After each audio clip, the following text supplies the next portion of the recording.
What's up, everybody? Welcome into the Fantasy Football Game Show brought to you by Front Yard Fantasy here on Better Sports Network. I'm your host, Simon, joined as always on Fridays by our Fun Friday co-host, Tim Wright. What's up, Tim? And Tim is so excited, we can't even hear a word that he's saying. Absolutely, man. What a day, what a weekend. The draft left him speechless is what happened. Joining us the day after round one, round 2 and 3 ahead is our great friend, sandwich connoisseur, writer over at DLF and Trophy Smack, and the man who scares Jalen and Joey away from the show. Mike, thank you so much for joining us today, my friend. Oh, man, so looking forward to it. You know, it's one of my favorite stops, so always stoked to join you guys and happy to be back on your normal time. And y'all didn't wake me up in the morning to do this, so yeah, we were calling you every morning at 5:30 asking if you wanted to be a guest at the last minute, and you said no every time. It was honestly kind of rude. I had to wear a shirt that time. I didn't want to do it. I messaged Mike this morning and said, just let him know that as soon as JL and Joey found out that he was going to be on, they couldn't stand to be up here next to his striking good looks. They've been humiliated enough the past 2 times he's come on, and they just wouldn't stand for it. On a Friday, like, come on.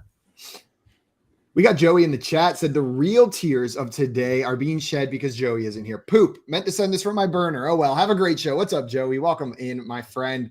We got Albert in the chat saying, what's up? Hello, everyone. What's up, Albert? And Jay saying, I thought Mike would like to know I had a delicious Italian sub for lunch today. Capicola, ham, salami, banana peppers, lettuce, tomato, and boar's head deli dressing. And I stared right at Mike's eyes as I said the name of that first ingredient with fear in my eyes that I was going to say it wrong. Capicola. Yeah. In my mind, I was going back and forth. Is it Capicola or Capicola or Capicola? I could have got weird quick. Capicola. We got One Nation in here. What's up, One Nation? Welcome in, my friend. And Victor said, happy Friday, bro, chachos. So my prayers go out to DeAndre Swift. Nothing wrong with him, just the Lions want him dead. And we will be talking about that a little bit later today. Jay wants to know, why is JL dodging Mike? Mike, you got any answers for us besides your good looks? Yeah, no, I think it's hard when you go on a show. I've done this before. Like, I've all the time. Like, even today, I go on shows with people smarter than me, and I get really intimidated. You know what I mean? And so I would get, like, I was hoping JL was going to join, so I wouldn't be the dumbest person on the show. But I get where he comes from. Like, I get stage fright when that happens too. I mean, it's not just the good looks. I'm really much smarter than him on top of it. Adds to the intimidation factor. And I'm actually shocked at how humble you are too. It's just incredible. I know it's triple tough threat to keep it like that, but I want to keep 100 with everybody, Triple threat. Yeah, only the 3 we've named. You have no idea what else is hiding under there. We got One Nation in here saying mullet power. And guys, I've been taking the long approach to having a mullet that my girlfriend approves of.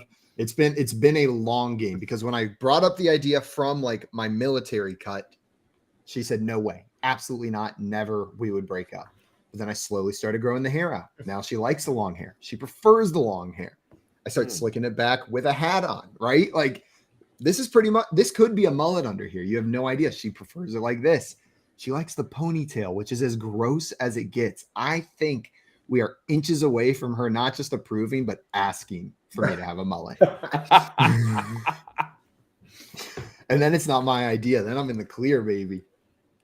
We got Ladarius in here, said, hello and happy Friday. What's up, Ladarius? Welcome in, my friend. And Dave said, gabagool. Yeah, did you have any gabagool on your Italian sub, Jay? And Scamper's in here with the good afternoon FYF peeps.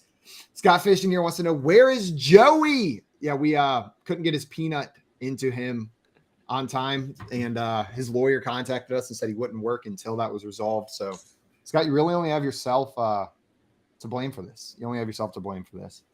Well, guys, today we are going to be getting into a tier list of landing spots for these first-round rookies. We already mentioned a couple of them. Jahmyr Gibbs landing over there with the Lions and a shock pick at 12. The Texans going back to what people initially thought they were going to do before all the other smoke screens, grabbing C.J. Stroud there with the number 2 pick. A lot to talk about. Before we get into that, though, a couple reminders. First and foremost, if you're not following our friend Mike on Twitter, you need to go and remedy that immediately. It's good vibes, good advice, and good sandwiches only at DaddysHomeFF. So make sure you're following him over there. After you do that, If you're watching this show on our YouTube channel, thank you so much. And what you can do to help us out and help you make sure you never miss any of these shows is hit that subscribe button and then that little notification bell will make sure you never miss when we go live every day, Monday through Friday at our new old time, 3 p.m. Eastern for the Fantasy Football Game Show. You guys ready to get into some of these tiers? Absolutely. Let's do it. I figured we would start with the first overall pick and then go from there. Before we do that, though, I did want to ask you guys one question. I forgot. I was going crazy yesterday whenever the Texans traded up after grabbing TJ Stroud to grab Will Anderson. That move to me just seemed like a fantasy football rebuild kind of move. Know what I mean? Like that's the shit you do where you just stockpile rookie picks at the top. Like I'm going all in on the 2018 rookies. Hope it works. I was baffled. I was like, I can't remember the last time we saw that happen. It was like draft day, like the movie again. Like watching that, I was like, oh my god, these are like candy picks. They don't even give crap. They're just like, let's get it, let's do it. 2-3, confusing as hell. Love to see it. Madness. My favorite thing is I think because they weren't talking Stroud till like hours before the draft, I think they just came up with it. They were like, wouldn't it be messed up if we tanked the value of their pick by taking Stroud, then got it off of them? Total draft day move. Yeah. You know, he's like, I want all my picks back. I expected David Putney to end up on the protection somehow. He's like grabbing special teamers, but they're literally like, well, I know you want Stroud, we want Anderson, but what if we just take Stroud to screw with you? Then you'll trade with us, right? And no one else will trade with you because they all want Stroud. It was amazing. Like it's literally like what I do to the drunk guy at my dynasty draft. I'm like, you don't need him. You already have Odell Beckham. What the hell do you want JSN for? You're fine. You're set for like 20 years. I hadn't even considered the aspect of how much that devalued the third pick. Like, of course, that was the whole play there. They devalued it and then traded for it. Man. That's some wild stuff there. That was beautiful. And Scamper's down here saying the AFC South got very interesting very quickly. Mm-hmm. Yeah, I'm excited to watch them next year. We got Calvin in the chat. What's up, Cal? Said, "Sup, fellas? Digging the Fiesta inspired Spurs hat. I figured since it's Fiesta, I'd throw on my Fiesta hat on this Friday." Let's go ahead and get into this. We're going to start with the first overall pick. How this is going to work is we're going to take turns saying what tier we would put them in. The tiers that we have listed here are ideal. This is the perfect spot for them. Great, above average in the great category. Good means you're feeling pretty good about their spot. I'm just repeating the words whenever I say what they mean. Mm-hmm. Neutral means neutral. Bad, if you feel it was a bad landing spot. And then this bottom category is really where it's the end of the world. We're sounding the alarms. The fires are going off, and we are very upset for what this does for that player's fantasy value. We're going to start with the number 1 overall pick in this year's draft. That is quarterback out of Alabama, Bryce Young, going to the Carolina Panthers. And Mike, I'm going to ask you first, if you had to put Bryce Young's landing spot in one of these categories, how do you think the Panthers are as a landing spot for that rookie quarterback?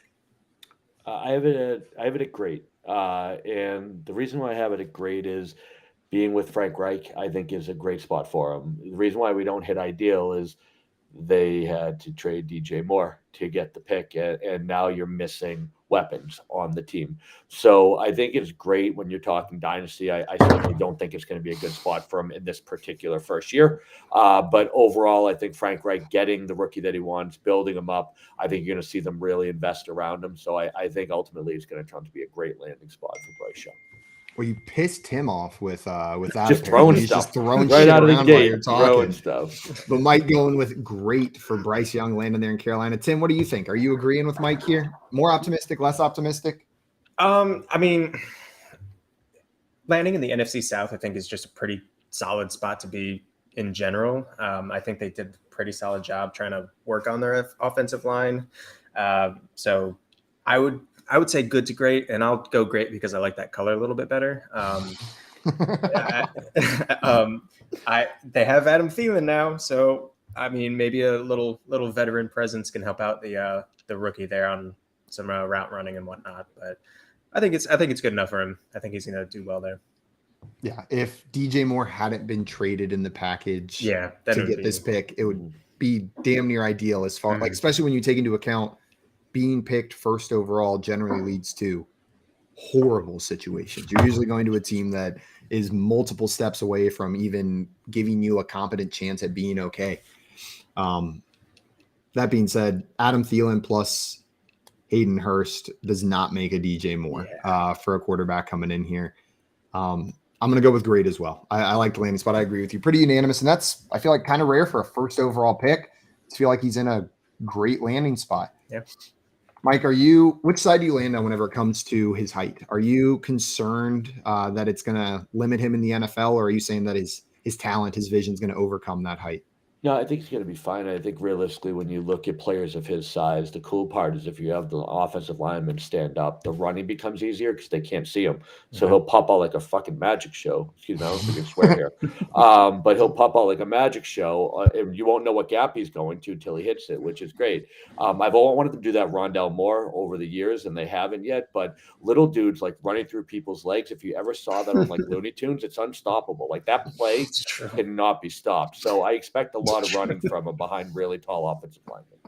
The idea that that's like they take his height. The Looney Tunes comparison is what's cracking me up here. I'm just imagining like Charles, like, okay, now Bryce, duck, crouch, hide, get low. It's like some backyard football trick plays and stuff, like Sonic Boom and Leapfrog. That'll be amazing.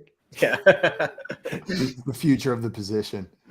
Well, Bryce Young's going to end up in gray. We got JL on the chat saying, boys, and Matt, he's hyped to see you. Can't wait then you hear Craig in the chat. What's up, Craig? Saying no IDP, no lineman. Yeah. The Eagles' defensive line is just going to win everything forever. That's so scary. They continue to just do the right thing, right? This Eagles team continues to just make smart moves over and over and over again. It's wild. Why? Stop it. And Craig in here, or Jay responding to Craig saying, first time watching. Yeah, we are not very respectful of our IDP brethren here. We do not talk a lot about that over here. Also, Craig saying he's an eternal optimist, hoping that they see the light. I do play in one IDP dynasty league of some sort, so maybe it's going to come out there as well.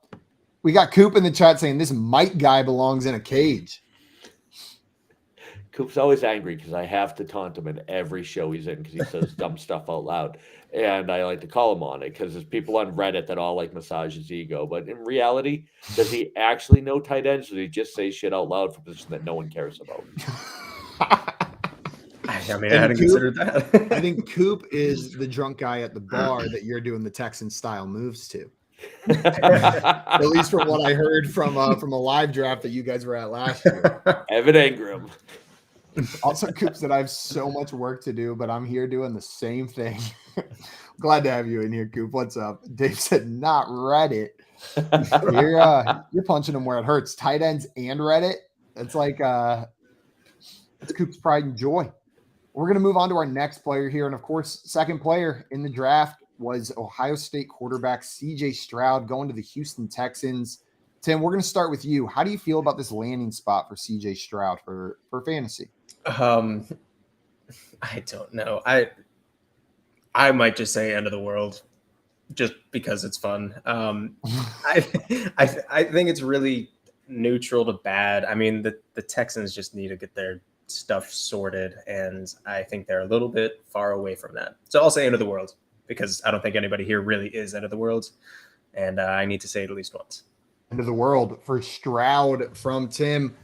Well, I agree the Texans are not an ideal landing spot for fantasy. What's great is that he's going to start right away. Like he's going to go down there and he is going to be the starting quarterback in Houston. He's got some rushing upside. It's crazy to think that his receiving core is not just kind of downgraded, but unbelievably downgraded going from college to the NFL. Like he was throwing to JSN, Marvin Harris. Like he has a full NFL caliber receiving core at Ohio State. Now Brandon Cooks is gone. It's John Mechie and Nico Collins. Like that's who he's going to be throwing the ball to. I can't in good conscience put him above good. Because this is for fantasy, I'll put him in neutral, and his rushing upside probably puts him in like the QB2 conversation for this upcoming year. But I like him in Dynasty. If the Texans build around him, I still like the dude. So I'm going to go neutral for him.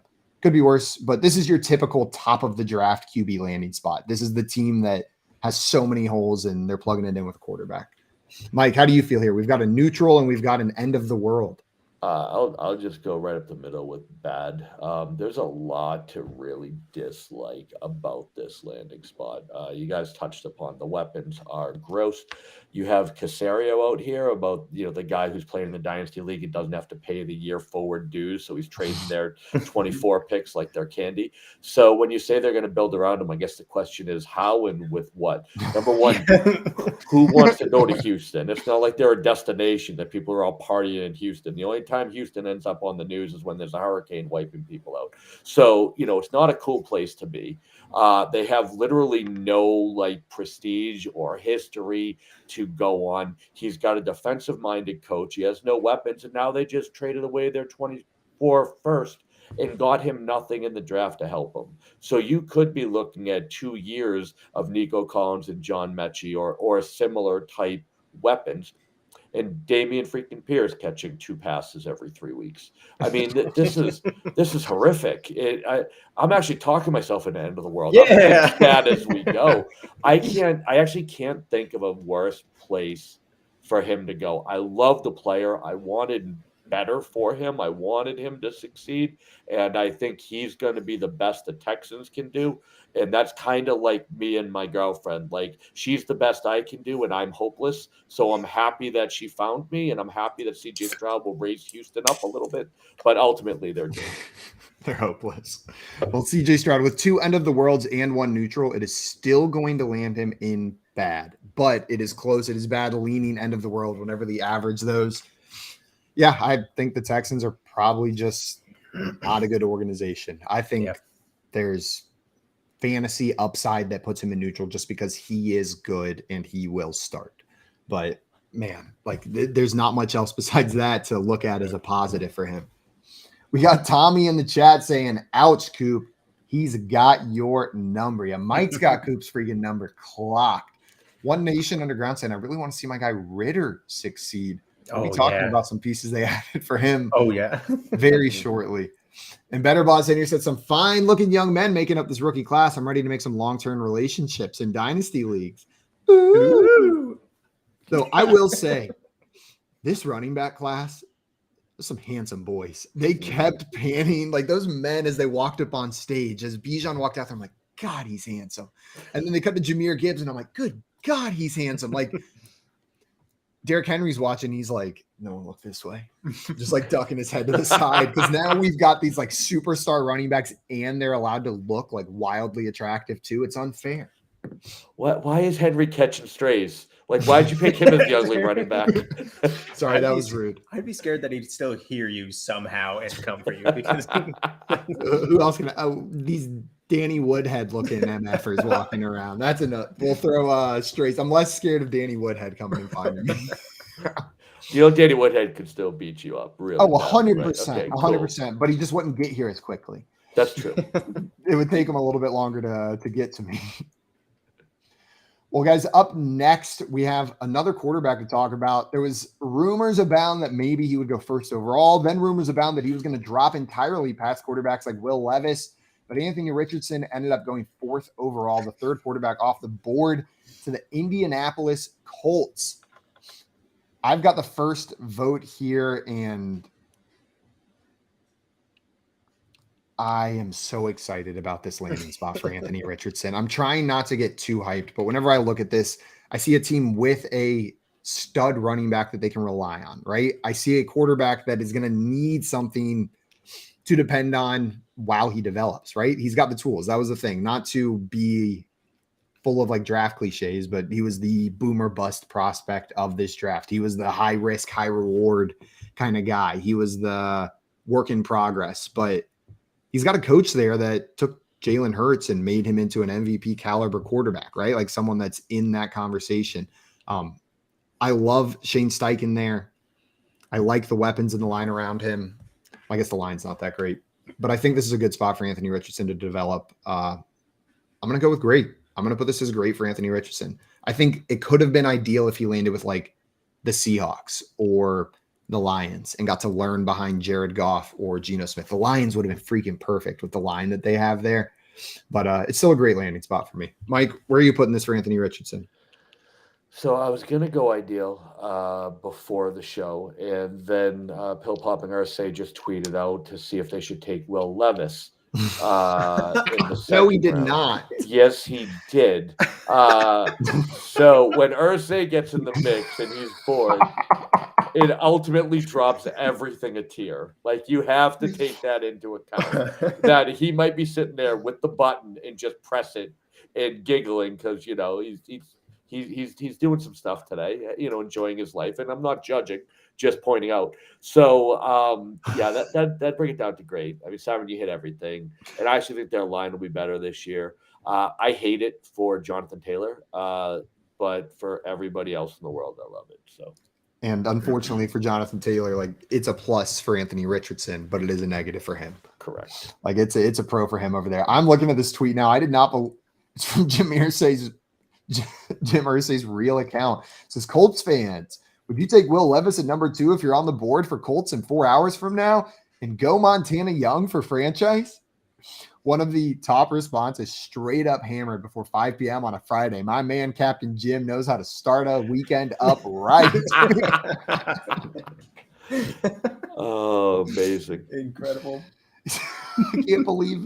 I can't believe the owner of the Colts tweeted that out hours after taking a quarterback number 4 overall. Dude, I want nothing more than for this to come true. Like, if you could give me one wish tonight and I need my Bruins to win, I would forego a Bruins win for the Colts taking Levis, just because I wouldn't stop laughing for 2 straight days. That would be incredible. Yeah, maybe by Monday I could work some words in to be able to have the show, but thank God it would happen right before a weekend.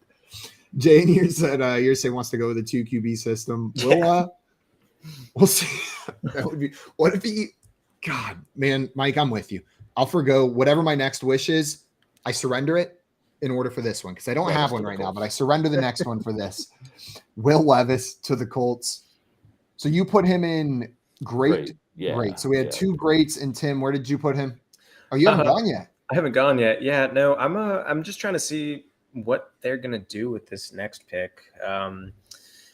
Obviously, now I have no idea, because I'm with you.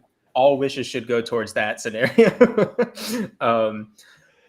But I'm gonna call it. Do a draft dance tonight. Oh yeah, I'm actually gonna call this one ideal. I was so excited to see him go early, and I mostly am doing that because I think he's gonna I feel like he's gonna look the part in a Colts uniform as the Colts quarterback. I think that is an absolutely ideal spot for him to land, just because the uni's going to look great. He will look. He'll look good in the Colts uniform, and I'm excited for what the coach is going to do there with Anthony Richardson. Well, so we got 2 great landing spots. Poor CJ Stroud right there in the middle got tucked down and bad. Almost ended up in end of the world getting drafted by the Texans. That does suck. Like, they could have been shuffled all sorts of different ways, and CJ Stroud is stuck here just sitting like, damn. They got some pretty good teams that they're going to, and I'm stuck here with the freaking Texans. Should have gotten a 17 on my test instead of an 18. Maybe he was trying to tank the test not to end up with the Houston Texans. All right, well, we're going to move on to the next player that was drafted, our first non-quarterback coming off the board. And the rumors leading up to draft day were true. We were wondering when Bijan was going to go. Maybe rumors of getting down to Philly a little bit later, but the Atlanta Falcons, with the number 8 overall pick, drafted Bijan Robinson, running back out of Texas. Mike, you've got the first vote here, and I feel like this one has been polarizing. I have seen takes in the extreme on both sides as far as this landing spot goes. Where do you land when it comes to Bijan with the Falcons? Yeah, I've seen it as well. I don't understand the negative here. Like, I don't get it. It's ideal. It is an ideal landing spot. The draft capital is insane. He lands with a coach who runs a bell cow running back offense. This idea that Tyler Algier is going to take carries from Bijan Robinson is like me saying that I'm going to steal Will Levis's girlfriend because he fell out of the first round. As much as you might hope what's going to happen for both of our sakes, it's not. He's going to get 300 to 350 touches every year until the wheels fall off. He's got a quarterback that isn't going to be throwing the lights out there. As much as I know in the comments they wanted to see Ritter go off, he's not that guy. He's a guy who they're going to try to limit what he has to do with this team. So they're going to be ground and pound. The 8th overall pick, ground and pound offense for this player, that it doesn't get more ideal. Like I saw people saying, I wish he went to Philly with Hurts. Are you serious? Not even close. Atlanta's a much better spot for him. I couldn't pick a better spot with draft capital for Bijan Robinson than the Atlanta Falcons. This is a smash ideal for me. Ideal, and with some emphasis behind it, with some thunder from Mike. Tim, are you agreeing with Mike here as far as the Bijan Robinson landing spot goes? Yeah, I am. I was stunned when I saw that pick because the Falcons need a defense at some point, but who cares? They've had such fun first rounds for the past 4 years, and I'm absolutely here for it. There's Ladarius, our Falcons fan, coming in saying, I'd have loved defense at number 8, but Bijan Robinson fits what Arthur Smith wants to do. Yep. So, I echoed completely. Absolutely ideal. I mean, the Falcons were, the number 2 or 3 rushing offense last season, and that was with Cordero and Algier.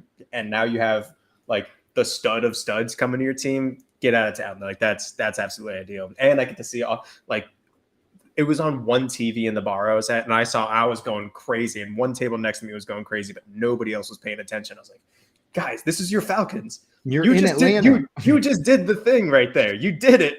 And it's I was very excited to see it. My buddy was texting me. He's a big Falcons fan. He's like, oh, this is going to be absolutely electric.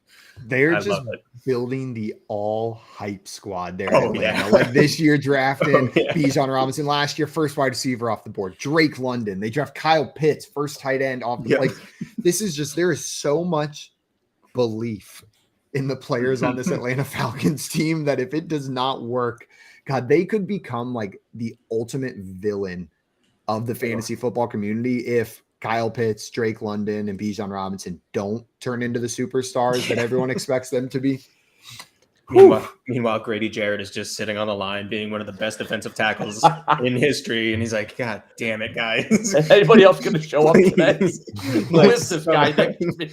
What are we doing here, boys? But I love it. Ideal for Fatty. I think this is awesome. And my favorite thing about the Falcons is one of the 3 names you mentioned is going to bust, and it's going to be hilarious trying to figure out which one, because there is no way this offense supports all 3 of those guys being studs. No chance. No way. And I'm with you guys. This is ideal for Bijan Robinson. I hear the argument Tyler Algier was 1,000-yard rusher. He's not just going to go away. But instead, I hear Tyler Algier was 1,000-yard rusher in this Atlanta Falcons offense. He's not going to take work from the number 8 overall pick, like you said, maybe at the beginning of the year, but I just don't buy into the fact that there's going to be a genuine split at all between these 2 guys. They spent the number 8 overall pick on him.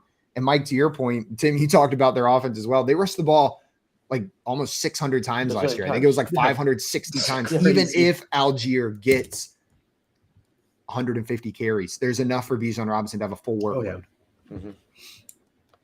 I'm with you guys. Ideal. I am hyped. Mike, where are you? Where is Bijan going to end up for you? You think in your redraft rankings? He's already.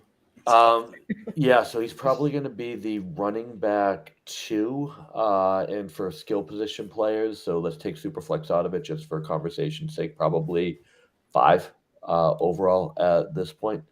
So you have him ahead of guys like Saquon Barkley, Nick Chubb. I would have probably CMC above him. I would have had Taylor prior to the Richardson pick, but that's curbed my enthusiasm there a little bit. And I would take Jefferson, Chase, and Kelsey over him from the other skill position players in redraft. So when he got picked yesterday, I said to Jail, I am not going to be shocked when we start seeing redraft rankings come out and people have Bijan as their number 1 running back. I wouldn't be shocked either. You shouldn't, but I can see it. It's a good enough landing spot that we're going to see it come redraft season. And let's not act like it's not in his range of outcomes. If he does get the workload in that rush heavy of an offense, I'm not going to rank him there, but definitely in his range of outcomes. We got Jay Wall in here saying Eagles won this draft. And they did. They did. They absolutely did. You're right. Absolutely did. Yep. No argument. We got the Giants fan in the chat saying they did. No disagreement here. That's how you know it's true. One Nation wants to know, do the Falcons stack the trenches now? Would you, is that what you would be doing, Tim, if you were Arthur Blanks and Arthur Smith, the Arthurs? Yeah, I mean, I'm always, if you draft an offensive lineman, I always think that's a good pick. Unless Always, it's Alex Leatherwood to the Raiders in the first round. That was a stupid pick. You're right. But for the most part, first 2 rounds, generally you do okay, other than that one. But and the one the Patriots picked last season, whatever. But yeah, Curtis Strange, not great. Yeah. Thanks for the reminder. Mike was like, oh yeah, let's talk about Leatherwood. Leatherwood. Yeah, Leatherwood, but that was fun. Yeah, I think it's a good idea, but again, they need help on defense, man. If they're just going to get blown out, it should be fun for fantasy, but they need to fix their defense so badly. AJ Terrell and Grady Jarrett are just alone. I mean, the good thing about it is that if you're going to go ground and pound, it is easier to pick up maulers and run blockers, free agent market. Like they're easier to find than a pass blocking left tackle, for example. So you could focus your picks and your assets on defense and grab a 2-year, rough and tumble guard, like, an old school Logan Mankins type player, to go way back on you for, for fairly short money. Like those aren't the guys that are busting the bank and killing your cap. It's really the pass blockers, and what the hell? I wouldn't even bother passing at this point. Just run the damn ball. For real. Yeah, they know what your plan is, but you've got Bijan Robinson. You just make it happen. We're gonna run. Try and stop it. Yeah, unless you're the Eagles, who's gonna stop it? Honestly, my high school, that was our entire playbook my senior year with Kenyon Drake on the team. Every game was just give the ball to him. And the other team knows it, and we know it, and good luck. See if you can stop them. High school athletes against future NFL player, like 99% of them. It's until you get to like the playoffs where there's even a chance where they got one NFL player on the other side. But yeah, some of these NFL defenses you can probably do that against. In a surprise move, the next player we're talking about is another running back. 2 running backs in the first round, and not just 2 running backs in the first round. This running back went 12th overall to the Detroit Lions. Jahmyr Gibbs with the high draft capital. Tim, you've got the first vote here. What kind of landing spot is this for Gibbs? My jaw was on the goddamn floor when this came up. We did a draft last week, and I was like, okay, Swift is gonna be fine. Not fine. Panic. Everybody just panic everything. David Montgomery and oh my God, Jahmyr Gibbs. I have no idea. This is a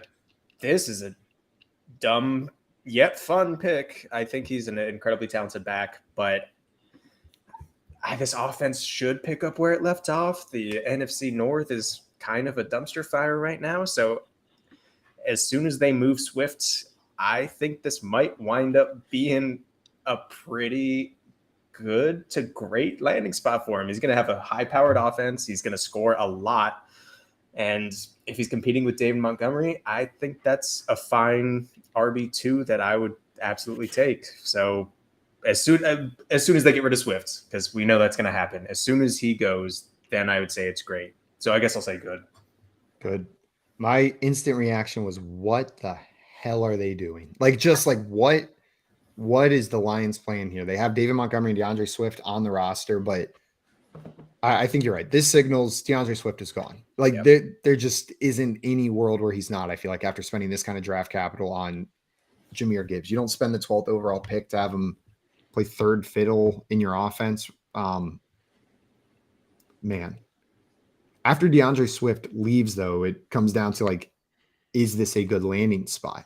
We know that David Montgomery role that he's going to play has value. We watched Jamal Williams lead the league in rushing touchdowns last year. I think David Montgomery is going to play more of that role. Is Jahmyr Gibbs a better DeAndre Swift in this offense than DeAndre Swift was? I think so. So because DeAndre Swift is still there, I'm going to put it in neutral. But the second DeAndre Swift leaves, I think it's a good landing spot. It's capped. His touchdown upside is capped because I think David Montgomery's taken that Jamal Williams role, but it's still a good landing spot. It's a high-powered offense. They haven't fully addressed the defense yet. Should be fun. Mike, what do you think here? We got a neutral and we got a good. I'm between great and ideal. All that I keep hearing is David Montgomery and DeAndre Swift. Those are the names I hear. What I don't hear is Marvin Jones, Brock Wright, Shane Zylstra, and Josh Leonard. That is who he's competing with for the second target option on the Lions. This is a pass-catching weapon. This is a guy who probably in the past 10 years, we've seen 2 or 3 running backs that can catch the ball like Jahmyr Gibbs. Yeah. So when you're talking about that type of weapon, I'm projecting him for 85 plus targets his rookie year. So if he even gets a small piece of that rushing pie, which he will, don't forget David Montgomery does get banged up. That's where we found out Khalil Herbert was a person. And I do think Swift goes, but Swift is doghouse. I mean, that he is in the doghouse right now. He's not going to cut into Gibbs, even if he stays on the roster, won't cut into his role at all. If he gets maybe even 4 of those 1-yard touchdowns with 85 plus targets as the second option in this passing game, that's moon landing type stuff. I mean, people that are upset about this, then you add in the draft capital, 12th. Yeah. They need to make this guy successful. They know what's going to happen if he fails, what they're going to look like. They're going to invest everything to make this guy a rock star, and it's going to happen. I love this landing spot. Check down Goff is going to feed this guy like there's no tomorrow. Watch him to the moon. Absolutely. Gibbs is closer to Bijan Robinson post-draft than he was pre-draft for me. Mike, you convinced me. I'm going to great. And you knocked me up a tier as well to good. The pass catching argument there, the names after the receivers at the top are pretty sad on that Lions team. And you're right. That's where he's going to make his money. We've got one good, one great, and one ideal, which is going to land him in great with those 2 quarterbacks. And Jay in the chat is in love with what you said there, Mike. He said, Mike, just when I think I couldn't love you even more, you go and do something like this. And One Nation Underground saying, imagine Gibbs getting the ball alone in the flats, home run, waiting to happen. Love it. Jay saying Gibbs to the moon for fantasy purposes, and Cal saying Swift to the Chiefs. Just not the Dolphins. Just not the Dolphins. I don't mind. Why not? Because, I mean, I recognize that he is a very talented back, but the past 3 years has just been banged up in the doghouse, like you said. I don't know why that is the case. Maybe it's just the changing of the guard in the leadership in Detroit.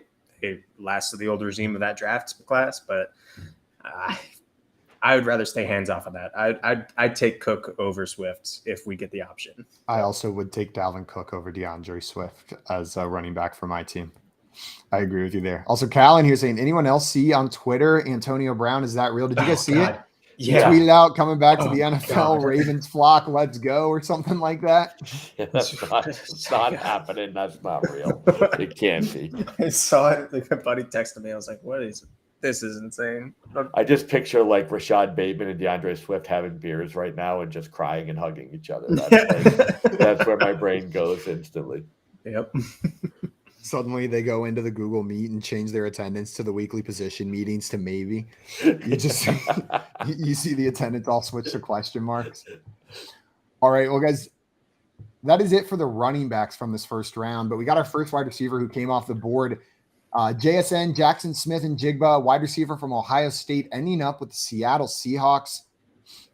1, 2, 3, 4, 5. So this is me talking about JSN first. And I don't mind this landing spot. It's I think they are set up very well for a player like JSN. At the beginning of the year, I imagine Tyler Lockett is probably still target number 2, but JSN can work into a slot type role on this team pretty early on, even with Tyler Lockett. And I'm not going to be shocked by the end of the year if he's taken over as the second target on this team. I don't think he's passing DK Metcalf in year 1, so it can't be ideal, but he's got Geno Smith throwing him the ball, not a great defense, potential to be the number 2 receiver by the end of the year, and a role seemingly already defined in a slot role for his rookie year. I'm tempted to go. I'm between good and great, and I think I'll sell great for JSN. I like the Seattle landing spot for him. There were a couple receivers right here, the first couple guys that went. I was like, man, just kind of makes sense, the moves that they're making for those teams. Mike, how do you feel about JSN? Are you as optimistic as me or maybe a little less? I'm good. I just wanted to correct a mistake you made, that if he's the wide receiver 2, he would be taking over DK Metcalf, because Tyler Lockett's the wide receiver 1 in this offense, sir. Your disrespect will not stand. Tyler Lockett, the most disrespected man in the NFL. Once again, 1,000 yards and 9 touchdowns. The man is bankable. But no, I agree that what they do have is the slot roll open. This offense is good for it. There's targets to go around, and it's a high-powered offense, and we know that Geno has been nothing short of a spectacular reclamation project since he came back. Love to see it, love the story, love the guy. But what they haven't been doing a lot of is the crossing patterns. What they have been doing is a lot of the short stuff, and they were bringing Tyler Lockett into those intermediate routes to try to mask that. But I think now with a true receiver like this, I think in his first year you'll see him pure slot. I think as Lockett ages and decides to hand it over to JSN, I think then you'll see that he actually can win on the outside as well. So I think both I would say redraft is neutral to good. Dynasty is good to great. So that to me lands me in good overall. But I think if I get something passionate from Tim, I could be swayed to great. I'm on the edge there. Okay, Tim. Mike's edging. What are you gonna do?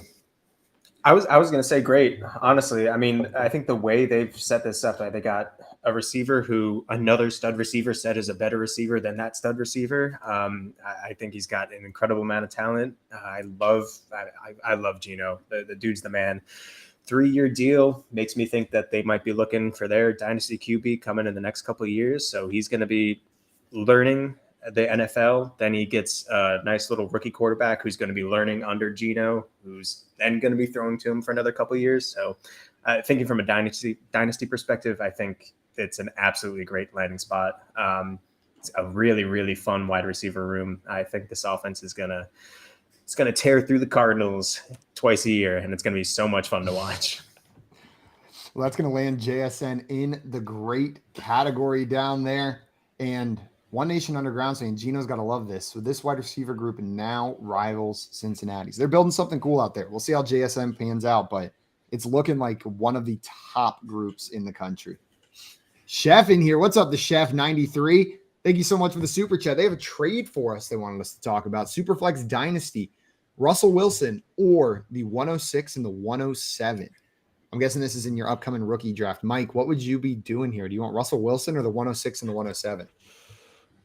106 and 107. As tough as it is to pull the trigger on that one, there's been so much smoke about Sean Payton being anti Russell Wilson. And I think that is the man in charge. I think he is ultimately going to get what he wants. And I think Denver is going to have a rough year this year. And when they do, they're going to move on from Wilson. So if you look at 106, you're really hitting that bottom end of the elite grouping, and we haven't seen the day 2 running backs yet. And your league might go crazy for that, wherever Charles falls or Roschon Johnson. There's some guys that are going to come up and make that 107 have a little more value, that you might get one of these top guys to fall. But yeah, I mean, the 106 and 107, you could angle up even to get a higher quarterback if you wanted to get Anthony Richardson, for example. And I think that'd be a smash play for me. So I would take the flexibility of the picks and hope that 107 gets dragged up by today's draft, because Russell Wilson's an expiring asset and, one that's hated by his coach. So, Tim, are you agreeing with Mike here? Yeah. Give me the picks here.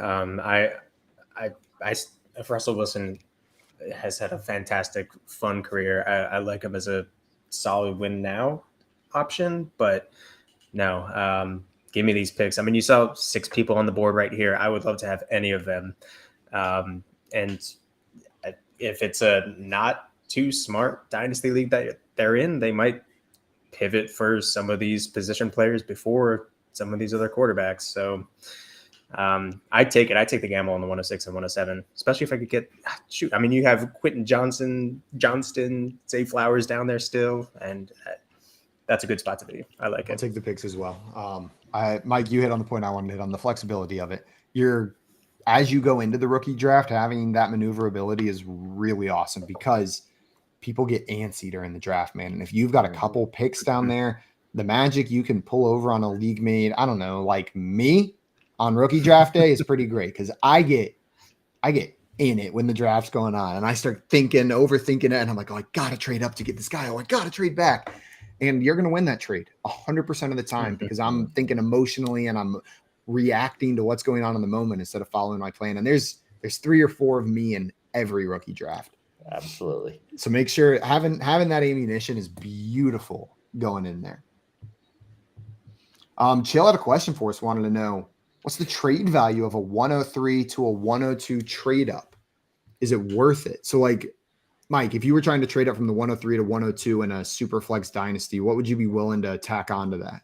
Man, it was a lot tighter before this, but I'm still not giving up much of anything.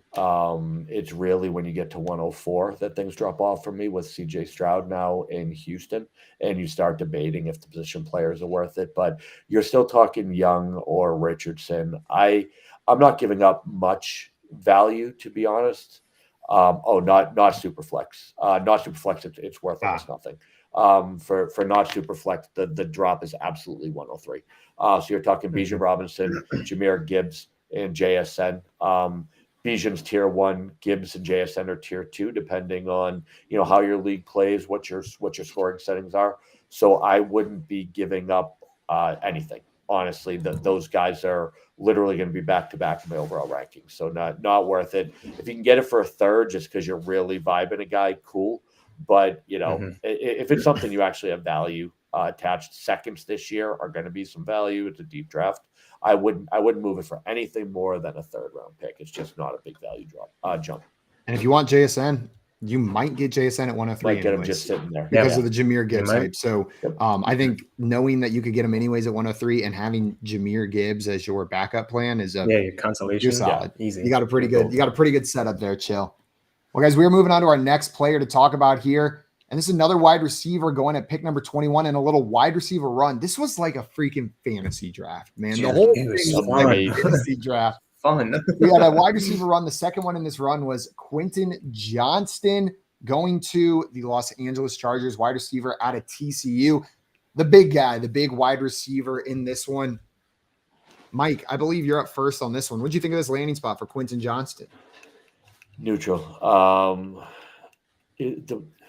The landing spot for the right player, I would have liked, obviously, the Chargers, high-powered offense, Justin Herbert. You'd love to see him attached to a solid quarterback.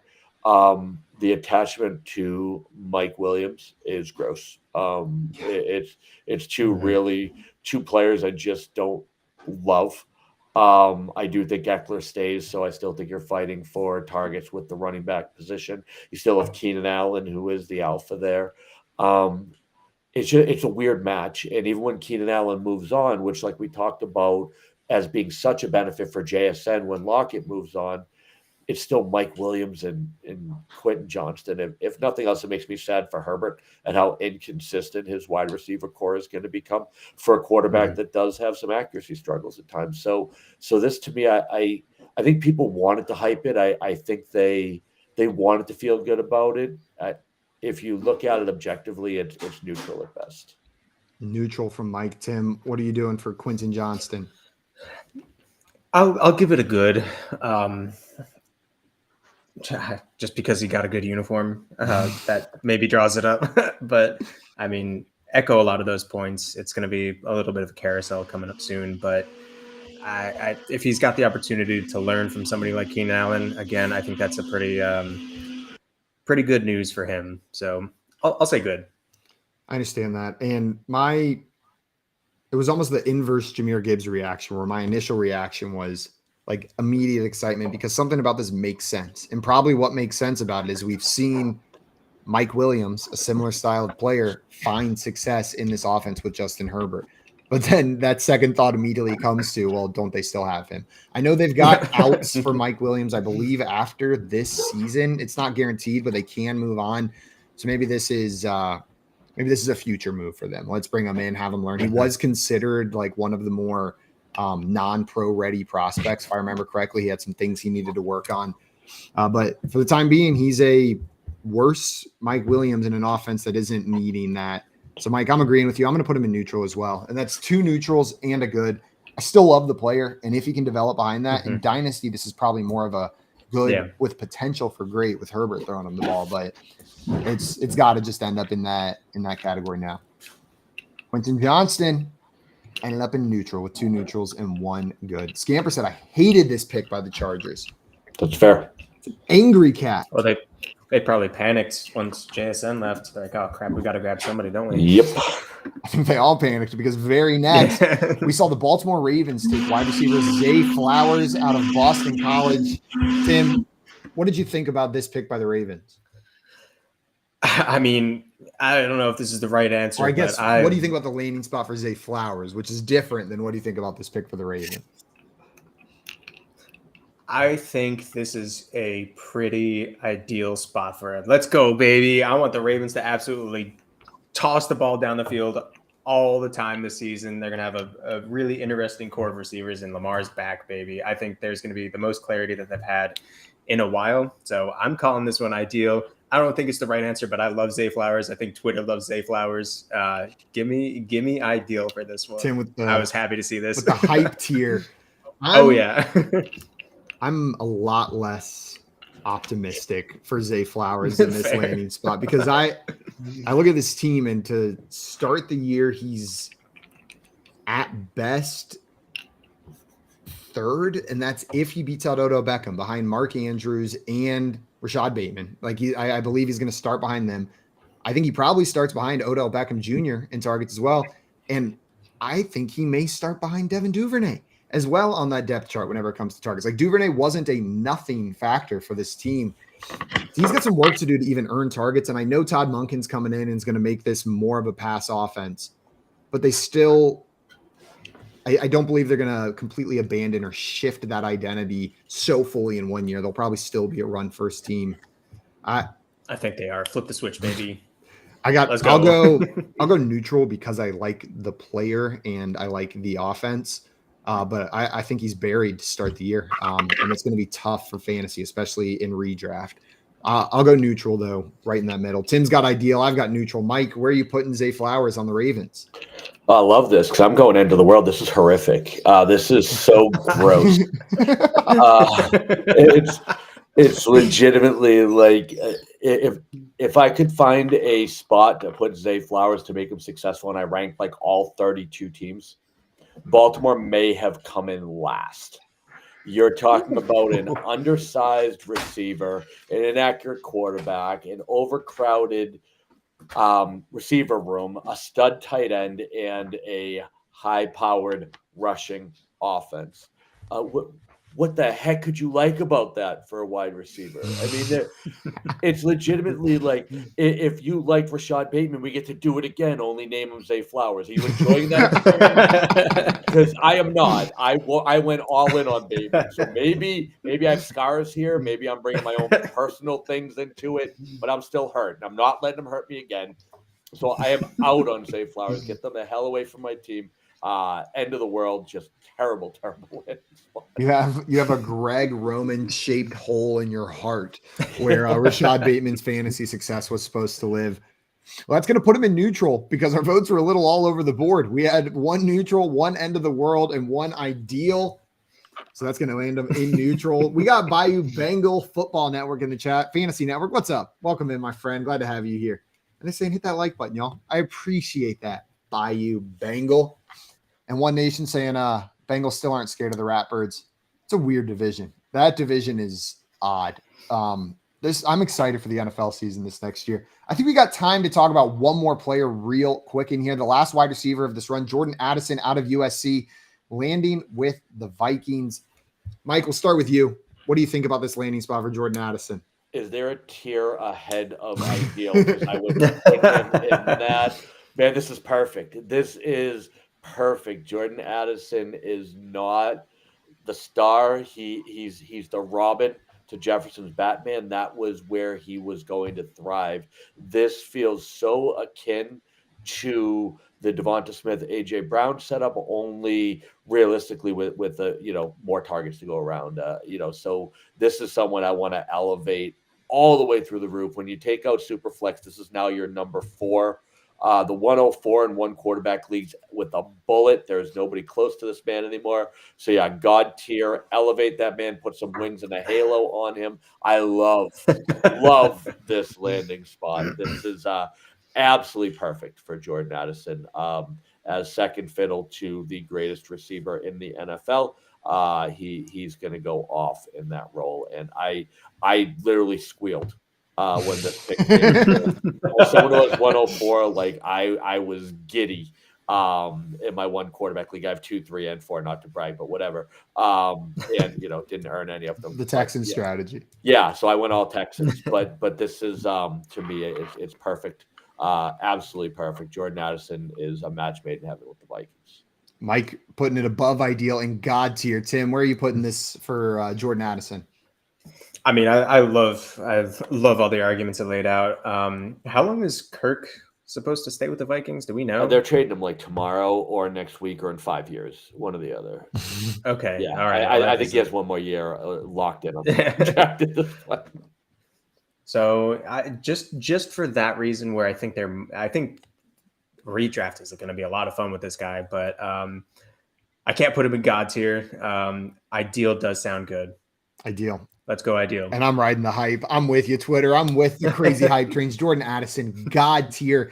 Across from Justin Jefferson, he is going like Adam Thielen was fantasy relevant there. And Adam Thielen, had like less than 7 yards per catch last season? There's no way Jordan Addison is having less than 7 yards per catch. I like Adam Thielen. This is not an anti-Adam Thielen take. Adam Thielen was also great for a long time. And Adam Thielen now can't run very fast or go very far very quickly or make. But that's okay. And that's okay. But you know what Jordan Addison can do? That quicker, faster. This is an unbelievable pick. I'm excited. Jordan Addison going up there in the God tier landing spot. And I hope Coop's still watching, because we are ending with just enough time for the only first round player that we don't talk about to be the one and only tight end drafted in the first round, Dalton Kincaid. It's perfect. I think we end on that note. Suck it, tight ends. Yeah, your position don't matter. No one cares. You know where we have Kincaid somewhere between tight end 3 and 20 with all the rest of them. I stopped caring a while ago. I think Coop's on later, and he's got Kincaid covered. He's got enough words for all 3 of us combined about Dalton Kincaid, so we're good. Get rid of tight end slots. Just make them big wide receivers. Yeah. Well, guys, that is going to be it for us today. I want to thank Mike for coming on and hanging out with us. If you guys are not already following him on Twitter, go and check him out at DaddysHomeFF. You will not regret it. Daddy's home, baby. You got to be following him. Mike, thank you so much for coming on, my friend. Oh, it's always a blast, guys. Always available to come on. Love this show. Love you guys. And so happy JL couldn't make it. This made it so much more fun. Just what a Friday. Reiterate. Yeah, throw that in there at the end. JL, we didn't even miss you. But that's going to be it for us today, everybody. But good news, if you guys are watching the draft tonight, you can watch it here on Better Sports Network and play along with some live trivia as well. You're going to answer predictive questions and compete for your chance to win a 1-of-1 Brock Purdy augmented reality trading card that they're going to be giving away. Starts tonight at 7 p.m. Eastern time for the NFL Draft Bettercast. You can do it on the Better Sports Network app or at bettersports.com to hang out with us. So check out the Bettercast. Watch it on the app, hang out a little bit later, and win that Brock Purdy card. That's going to be it for us today. Thank you, everybody in the chat. We'll see you guys bright and early Monday afternoon at 3 p.m. Eastern time. Until then, though, that's going to be it. Enjoy the rest of the draft. And when the Colts take Will Levis, we'll be laughing until the show on Monday. What a weekend. Adios, everyone. Go Fins, baby. Don't mess it up.